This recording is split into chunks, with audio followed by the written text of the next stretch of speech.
అందరికీ నమస్తే.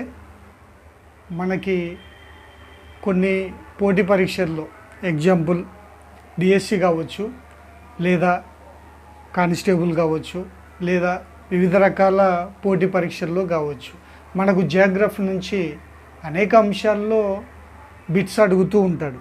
ప్రధానంగా అక్షాంశాలు, రేఖాంశాలు, మకర రేఖ, కర్కట రేఖ అనేటువంటి అంశాలకు సంబంధించి బిట్స్ అనేటువంటివి అడుగుతూ ఉంటాడు. మరి దానిలో మనం ఈరోజు ఒకదాని గురించి, అది కర్కట రేఖ గురించి మనము తెలుసుకుందాం. ముఖ్యంగా భారతదేశము అనేటువంటిది ఈ యొక్క అక్షాంశాల పరంగా 8 డిగ్రీల 4 నిమిషాల ఉత్తర అక్షాంశం నుండి 37 డిగ్రీల 6 నిమిషాల ఉత్తర అక్షాంశం మధ్య విస్తరించి ఉంది అనేటువంటి విషయాన్ని మనము గుర్తుపెట్టుకోవాలి. మరి ఈ యొక్క కర్కట రేఖకు సంబంధించినటువంటి బిట్స్ వివిధ పోటీ పరీక్షల్లో మనకు ఏ విధంగా అడుగుతూ ఉంటాడు అంటే, ఈ యొక్క కర్కట రేఖ అనేటువంటిది భారతదేశానికి తూర్పు నుండి పడమరగా మన దేశ భూభాగం మధ్య గుండా పోతూ మన దేశాన్ని 2 సమాన అర్ధ భాగాలుగా విభజిస్తుంది.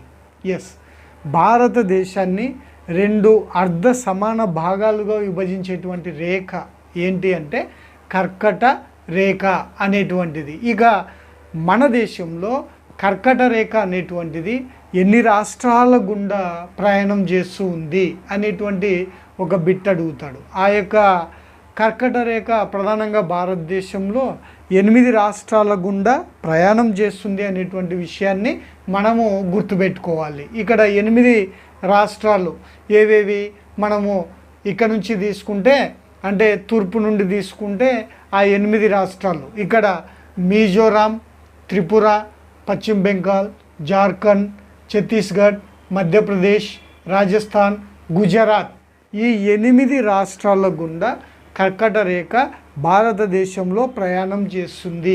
అంతేకాకుండా ఇంకా దీనికి సంబంధించిన బిట్స్ ఏ విధంగా అడగవచ్చు అంటే, కర్కట రేఖ అతి ఎక్కువ దూరం ప్రయాణం చేసే రాష్ట్రం ఏంటి?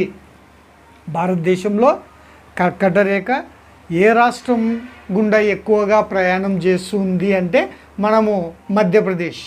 ఈ యొక్క మధ్యప్రదేశ్లో కర్కట రేఖ ఎక్కువ దూరం ప్రయాణం చేస్తుంది. దానికి ఆపోజిట్ బిట్టు, అతి తక్కువ ప్రయాణము ఏ రాష్ట్రంలో ఈ యొక్క కర్కట రేఖ ప్రయాణం చేస్తుంది అంటే అతి తక్కువగా రాజస్థాన్లో అతి తక్కువగా ప్రయాణం చేస్తూ ఉంది. మరి కర్కట రేఖ మొదట ఏ రాష్ట్రంలో ప్రారంభమవుతుంది, ఏ రాష్ట్రంలో అడుగు పెడుతుంది అంటే మనము ఇక్కడ నుంచి అని చెప్పుకున్నాం కాబట్టి ఇక్కడ ఫస్ట్ ఏదైతే ఉందో మిజోరాంలో ఈ యొక్క కర్కట రేఖ అనేటువంటిది మొట్టమొదటగా అడుగు పెడుతూ ఉంది. మరి ఈ యొక్క కర్కట రేఖ చివరగా అడుగుపెట్టే రాష్ట్రము ఏంటి అంటే మనము ఇక్కడ ఈ యొక్క తూర్పు నుండి పడమరగా తీసుకున్నప్పుడు ఈ యొక్క తూర్పున మొదట మిజోరాంలో ప్రారంభమైతే ఇక్కడ ఈ యొక్క కర్కట రేఖ పడమరలో గుజరాత్లో ఎండ్ అవుతుంది. మరి ఈ యొక్క